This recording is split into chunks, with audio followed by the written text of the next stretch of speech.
Welcome back जी।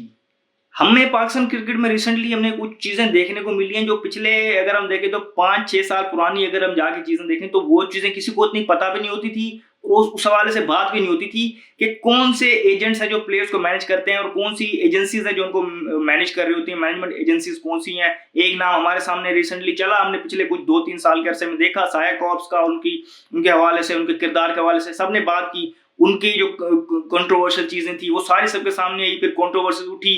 Board के अंदर भी उनके हवाले से तशवीश पाई जा रही थी और मीडिया में भी पाई जा रही थी। कुछ उनकी गलती थी, कुछ प्लेयर्स की गलती थी, कुछ बोर्ड की गलती थी। तो उनका एक स्कैंडल उठा हुआ था कि वो टॉप स्टार्स जो है पाकिस्तान क्रिकेट के, जैसे हम कहते हैं नसीम, जिसमें अगर हम देखें शाहीन शाह अफरीदी हैं, बाबर आजम है, रिजवान है, उनको वो रिप्रेजेंट कर रहे थे और फिर उनके इश्यूज उठते जा रहे थे। कहीं बात आई थी कि ये है इनका जो है आपस में जो गठजोड़ है, यारी दोस्ती है, ये सारे एक ही जगह से मैनेज होते हैं, तो इसलिए वो बिना परफॉर्मेंस के भी खेलते आ रहे हैं। शादाब खान से पहले यहाँ पर शामिल थे, फखर जमान है, तो ये सारी चीजें इस तरीके से उठ रही थी। तो उनका इशू भी चल ही रहा था कि थोड़ा सा साइड हुआ ही था कि अभी एक और इशू उठा है कि ICA international cricket association, cricketers association, ये एक और जो है जो एजेंसी है जो क्रिकेटर्स को मैनेज करती है और वर्ल्ड वाइड मैनेज करती थी। अब उसके बारे में एक जो हम कहते हैं कि जिसे कहते हैं वर्डिक्ट आया है ECB में, इंग्लैंड क्रिकेट बोर्ड में। उन्होंने जो है इनके रजिस्ट्रेशन, जो उनके जो हेड हैं मुगीस अहमद शेख, उनकी जो रजिस्ट्रेशन है वो उनकी जो है उन्होंने कैंसिल की है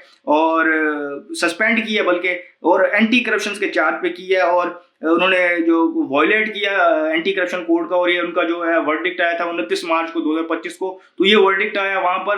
तो अब ICA जो है, ये आप तो कहेंगे कि मैं पाकिस्तान की बात कर रहा हूँ तो ये ECB का जो ये वर्डिक्ट कैसे मैटर करता है। देखें, एक तो वैसे ही एक उनकी जो साख्त है वो, अगर उनका एक हेड है वो एक उसने एंटी करप्शन कोड जो ब्रीच किया है, अगर उस पर वो सस्पेंड हुआ है तो वैसे ही उनकी जो साख पे सवाल उठ गए। और दूसरा, पाकिस्तान क्रिकेट से इनकी इस तरीके से एसोसिएशन है कि अगर आप करंटली जो पाकिस्तान के सेंट्रल कॉन्ट्रैक्टेड प्लेयर्स देखें तो 25 में से 19 को ये मैनेज कर रहे हैं। और फिर अगर हम देखें तो बड़ा क्लोजली इनका जो, जिसे हम कहते हैं ना, कॉन्टैक्ट है पाकिस्तानी प्लेयर्स के साथ। उसमें पाकिस्तान के प्रोमिनेंट जो करंट क्रिकेटर्स हैं वो भी शामिल हैं और कुछ सेटअप के साथ जुड़े हुए लोग हैं, कोचेज हैं, मेंटोर्स हैं, वो भी इनके साथ जुड़े हुए हैं। तो ये एक बड़ा एक जिसे हम कहते हैं ना कॉन्फ्लिक्ट ऑफ इंटरेस्ट वाली बात है। और पाकिस्तान क्रिकेट बोर्ड को एक चीज सोचनी चाहिए कि एक के बाद एक ऐसी एजेंसी को कैसे अलाउ कर सकते हैं कि ये चीजें करें। एक तो प्लेयर की परफॉर्मेंस नहीं हो रही, ऊपर से ये वाले इशू उठते हैं, तो ट्रांसपेरेंसी पे सवाल उठता है, फिर सिलेक्शन पे भी सवाल उठता है, फिर सारी चीजें आती हैं। तो ये अब देखेंगे ये चीजें आगे किस तरह अनफोल्ड होती हैं। PCB इसके बारे में क्या जवाब देता है। जो करंटली कुछ नाम है बड़े बड़े, मैं आपको बताता हूँ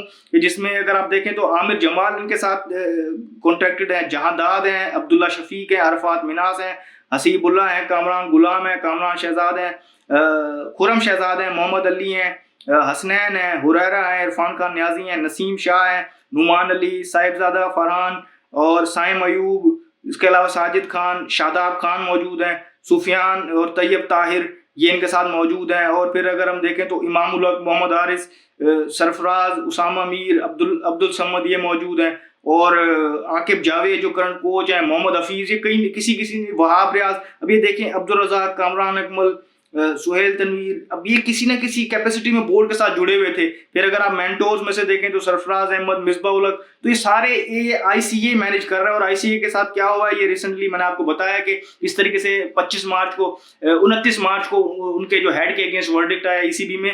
तो ये चीजें भी आपको देखनी होगी। तो ये क्या अनफोल्ड होता है, अभी ये नया इशू उठा हुआ है, इस पे बातें कर रहे हैं दुनिया में लोग, और पाकिस्तान में बात हो रही है, राशिद लतीफ ने ट्वीट किया हुआ है। तो ये कॉन्फ्लिक्ट ऑफ इंटरेस्ट क्लियरली है और कितना डैमेजिंग होगा। तो प्लेयर्स को ये सोचना पड़ेगा। अच्छा, इनमें से कुछ प्लेयर्स ऐसे हैं जिनने अपनी जो एजेंसी चेंज की है, इस तरह शादाब है, उनके बारे में भी कंफर्म नहीं है, लेकिन मेजोरिटी अगर आप बात करें तो 25 में से 19 प्लेयर्स, और एक अच्छी खासी एक जो हम कहते हैं ना रेशो देखें तो प्लेयर्स की उनके साथ जुड़ी हुई है। तो ये PCB को और पाकिस्तान क्रिकेट के लिए ये डैमेजिंग है। कहीं ना कहीं पाकिस्तान क्रिकेट बोर्ड को सोचना होगा कि वो किस तरीके के प्लेयर्स को, किस तरीके के एजेंट्स को अलाउ करते हैं प्लेयर्स को मैनेज करने के लिए। तो ये सारी चीजें उनको देखनी होगी। जो भी अपडेट होगी हम यहाँ आपको देंगे। इस वीडियो में फिल वक्त इतना ही, मुझे दीजिए इजाजत, शुक्रिया, अल्लाह।